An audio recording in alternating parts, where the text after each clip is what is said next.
విజయవాడ వేదికగా జరగనున్న Swarnandhra 2047 vision document ఆవిష్కరణ కార్యక్రమానికి అధికారులు భారీగా ఏర్పాట్లు చేశారు. వెల్దీ హెల్దీ హ్యాపీ సాకారమే లక్ష్యంగా స్వర్ణాంధ్ర విజన్ 2047 కార్యక్రమాన్ని విజయవాడలోని ఇందిరాగాంధీ స్టేడియంలో నిర్వహిస్తున్నారు. ఈ విజన్ డాక్యుమెంట్ ను ముఖ్యమంత్రి చంద్రబాబు ఆవిష్కరిస్తారు. ఈ కార్యక్రమానికి ముఖ్యమంత్రి చంద్రబాబుతో పాటు పలువురు మంత్రులు, ప్రజా ప్రతినిధులు కూడా హాజరు కాబోతున్నారు. ప్రజలందరికీ ఆరోగ్యం, సంపద, సంతోషమే లక్ష్యంగా స్వర్ణాంధ్ర 2047 విజన్ కార్యక్రమం జరగబోతుంది. ఉద్యోగ ఉపాధి కల్పనతో పాటు రైతుల ఆదాయాన్ని పెంచుతూ మహిళల ఆర్థిక అభివృద్ధికి కృషి చేసేలా స్వర్ణాంధ్ర విజన్ ను రూపొందించారు.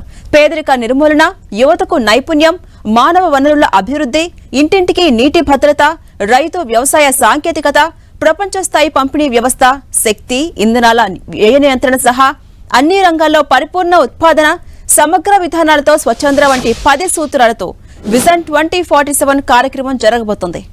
ప్రభుత్వం ప్రతిష్టాత్మకంగా తీసుకున్న స్వర్ణాంధ్ర విజన్ 2047 కార్యక్రమానికి 13 ఉమ్మడి జిల్లాల నుంచి స్థానిక ప్రజా ప్రతినిధులు, ప్రజలు హాజరు కాబోతున్నారు. దీంతో ఈ సభకు భారీ ఎత్తున ఏర్పాట్లు చేశారు. ఇక ఈ కార్యక్రమానికి విద్య, మహిళా సాధికారత, సాంకేతిక రంగం, ఆరోగ్యం, వ్యవసాయం, స్వచ్ఛంద సేవా రంగాలతో పాటు ఇతర రంగాల్లోనూ విశేషమైన సేవలు అందించిన ప్రముఖులను అతిథులుగా రాబోతున్నారు. ఇక విజన్ డాక్యుమెంట్ ను ప్రతిబింబించే విధంగా 10 ప్రదర్శనలు ఏర్పాటు చేసినట్టుగా అధికారులు చెబుతున్నారు. ఇక రాష్ట్రంలోని వివిధ ప్రాంతాల నుంచి ప్రజలను తీసుకొచ్చేందుకు ప్రత్యేకంగా 500 బస్సులను ఏర్పాటు చేశారు నిర్వాహకులు.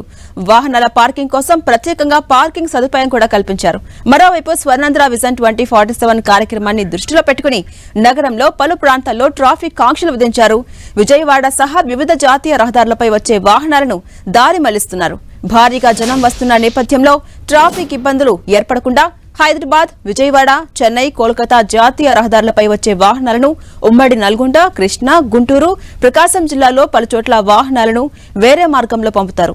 ఇవాళ ఉదయం 5 గంటల నుంచి సాయంత్రం 4 గంటల వరకు ఇది అమల్లో ఉంటుంది.